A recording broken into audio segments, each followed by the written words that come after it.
guys, welcome back to another week of what's for dinner. So this first meal, I decided to break out my George Foreman grill. It has been a pretty long while since I broke this thing out and I forgot how much I loved it. So I've just marinated some chicken breast and some lemon pepper marinade. It's just the Great Value brand.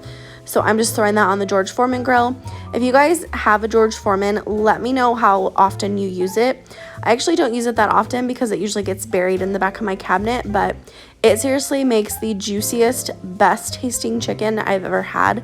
And it's definitely one of my favorites. I definitely have to use it more, but we served this chicken with some macaroni and cheese and some broccoli, and this meal was really good, and the leftovers are good as well. This next recipe is one of my favorites. It probably is my favorite recipe.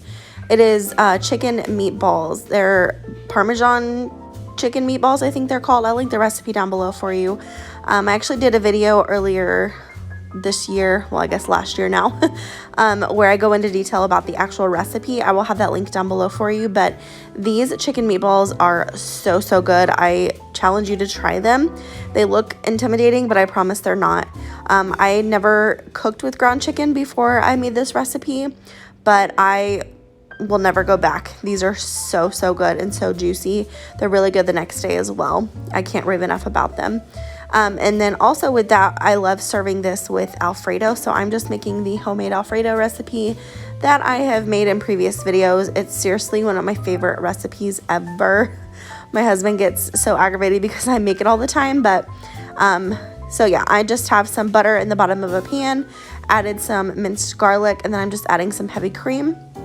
Gonna bring that up to a boil, and then add some freshly ground pepper and some parsley for some color, and then just add in the Parmesan cheese. It is seriously as simple as that. It is so good, so easy, and so much better than the jarred Alfredo. So I'll probably never buy another jar of Alfredo sauce again. This is too easy and really too good. So let me know down below, do you guys make your homemade Alfredo or do you still use it out of a jar? I'm definitely curious to know. So I'm just whisking this all together, making sure it all melts, and then I will add it to our pasta. We decided to use angel hair pasta this time.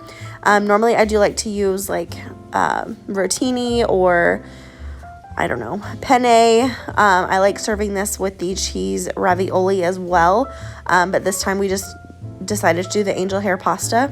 Just adding that to the pan, and then I will serve it up.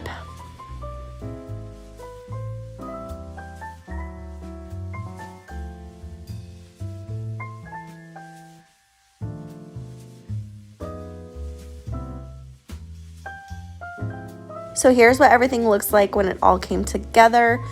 Those chicken meatballs turned out amazing. My kids think that they're chicken nuggets, so they love them too. And we just served this with some mixed vegetables on the side.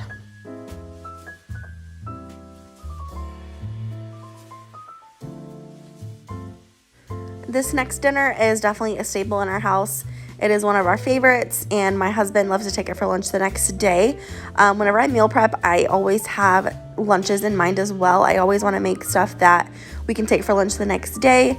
If you've been watching me for a little bit, you know that we're on this new debt-free journey. We're working on paying off $26,000 in debt, and so we are trying to do everything that we can to save as much money as possible. So I'm just chopping up these potatoes and gonna throw them in a frying pan.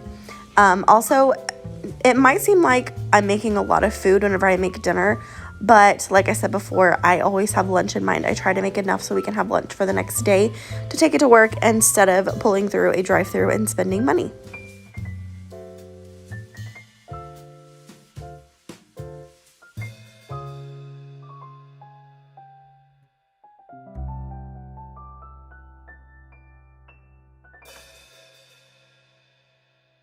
So I'm just gonna throw these potatoes into a pan with olive oil and season with salt, pepper, garlic powder, and I think onion powder. That's usually how I season everything, so I'm sure that's how I season this.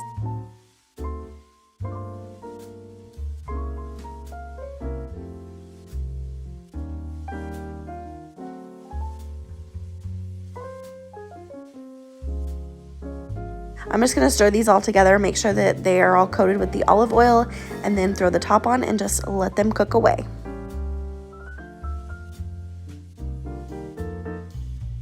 So now I'm going to get started on cutting up the smoked sausage. These are actually the better cheddars, and we buy these in the summertime a lot whenever we're grilling, but we also love them for this recipe as well because they have the cheese in them.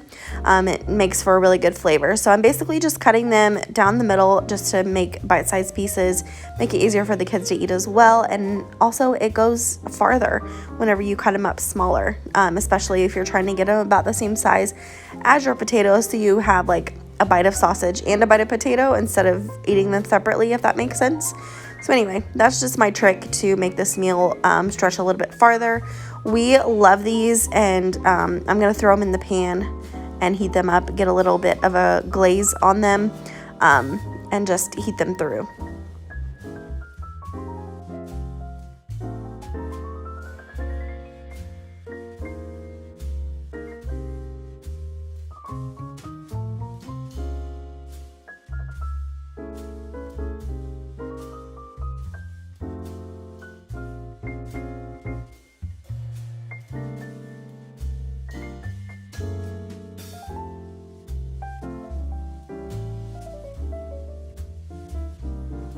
So here's what everything looked like when it was all done. I just mixed the sauces with the potatoes, served it with some pears and some green beans.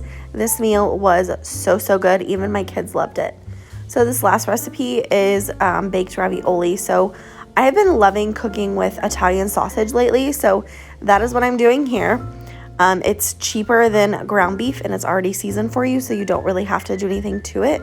So you just throw it in a pan and cook it through, like I have done here. I love using this little tool here. I just got it from Walmart. I believe it's just a hamburger chopper, and I'm just draining the grease off of that. I love putting meat like in a strainer like this over a bowl with some foil in the bottom, and it catches all the grease, and then you can just throw away the foil without a big huge mess. And also I am heating up my sauce, making sure I get all the sauce out of the jar by putting just a little bit of water in the bottom and shaking it. Just making sure that heats through. Also, I have been adding some sugar to my sauce, and I'm telling you, it makes the biggest difference. It's not very much sugar. I would say it's probably like a fourth of a teaspoon. Like, it's not that much at all, but it makes such a big difference. You guys should definitely try it. I'm just adding that meat back to it, making sure that everything is heated through, and then we will move on to assembling our casserole.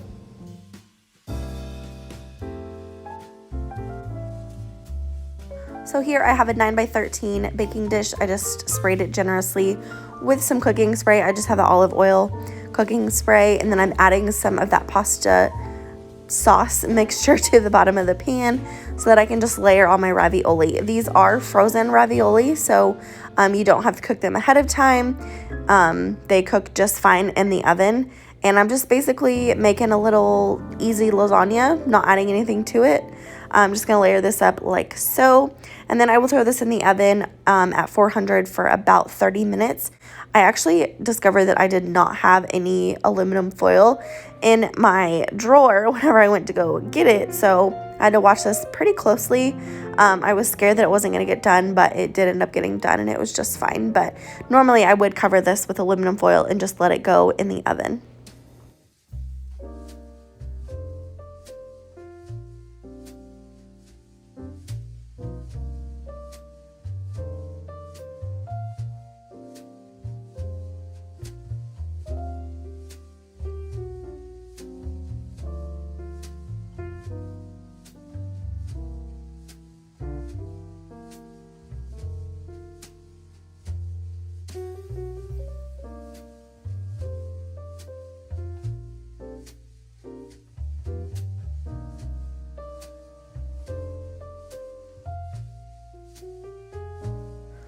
I decided to grab some grated Parmesan cheese and just throw a little bit of that on top before I put it in the oven. And then after about 30 minutes, I took it out and added some more cheese to the top. And here's what it looked like when it came all out.